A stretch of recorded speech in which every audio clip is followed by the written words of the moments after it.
Salut tout le monde et bienvenue sur cette vidéo. Donc aujourd'hui par rapport à Blender 4 les bases, nous allons continuer l'apprentissage des outils. On a vu donc les différents outils au niveau des manipulateurs de type Move, Rotate, Scale, le Transform qui va prendre les trois en compte, la Notate. Cette fois-ci nous allons voir le Measure. Alors vous allez voir que celui-ci est intéressant mais il a quand même des défauts que j'aime pas du tout.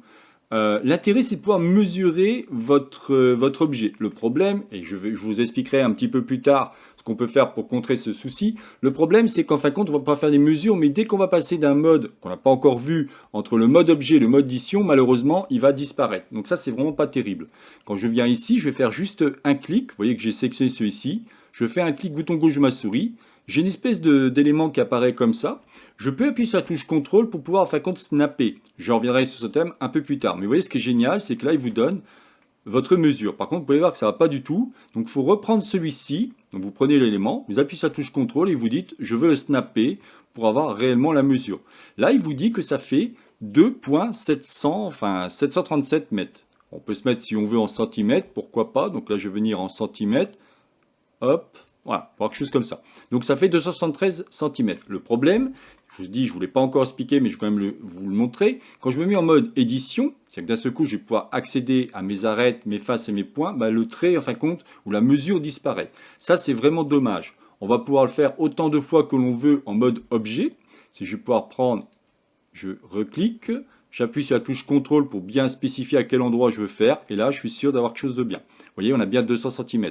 On peut le faire pareil par rapport à un angle. Si je viens ici, donc je vais faire un clic, je viens ici, je positionne comme ça, et d'un seul coup, je vais faire ça, vous voyez, en appuyant sur la touche CTRL, je vais pouvoir avoir un angle qui va me dire, bah là, ça fait 103 degrés entre cette arête et cette arête. Vous voyez, c'est cette valeur qui va être positionnée.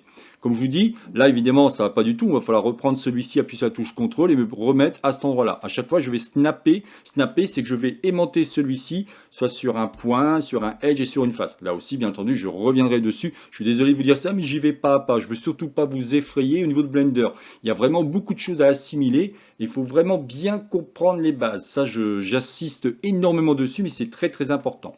Encore une fois, ce genre de choses n'est pas trop grave si vous ne le comprenez pas. C'était juste pour vous montrer un petit peu tout ce qu'il existe au niveau de cette petite barre d'outils. Nous verrons à la fin le curseur 3D pour vous expliquer un tout petit peu à quoi celui-ci correspond, mais il vaut mieux avant voir le mode édition et le mode objet pour pouvoir aussi vous montrer ce qu'on appelle ici les sélections. Donc on verra ça tranquillement un peu plus tard. Vous voyez que là j'ai cliqué dessus, donc tout disparaît. Par contre, si je viens cliquer sur l'outil Measure, qui veut dire mesurer, hein, là, il revient. Et si je me mets ici en mode édition, eh bien là, vous voyez, en fin de compte, il disparaît. Ça, c'est un petit peu dommage. C'est bien ce que je vous disais. Bon, vous verrez qu'on va pouvoir, évidemment, sans aucun problème, trouver une solution par rapport à ce souci, mais voilà ce que je voulais vous expliquer au niveau de l'outil Measure. Alors, bien entendu, je ne vous ai pas tout expliqué. Ce n'est pas du tout le but de ces différentes vidéos de base. Hein. C'est vraiment juste vous montrer les outils, un tout petit peu ce qu'on peut faire avec. Si vous avez des questions au niveau des différentes vidéos que j'ai déjà faites, à la fois au niveau des outils et ainsi de suite, il n'y a aucun problème, je me ferai un plaisir de vous répondre et pourquoi pas faire une vidéo complémentaire ou supplémentaire si vous voulez vraiment en savoir plus sur celle-ci. Mais ce que je veux, c'est que vous ayez un minimum de base. C'est tout ce qui m'intéresse pour l'instant. Prochaine vidéo qu'on va voir, c'est celle-ci. On appelle, alors c'est Add Cube, on va pouvoir ajouter des cônes, des cylindres, des UV-sphères et des icosphères. Très intéressant pour pouvoir commencer à modéliser des choses très simples. Vous verrez la prochaine vidéo, nous allons voir justement comment on va voir en premier cette fonction. Et ensuite, on va commencer à modéliser des choses très simples. En premier, ce sera la chaise, comme je fais à chaque fois.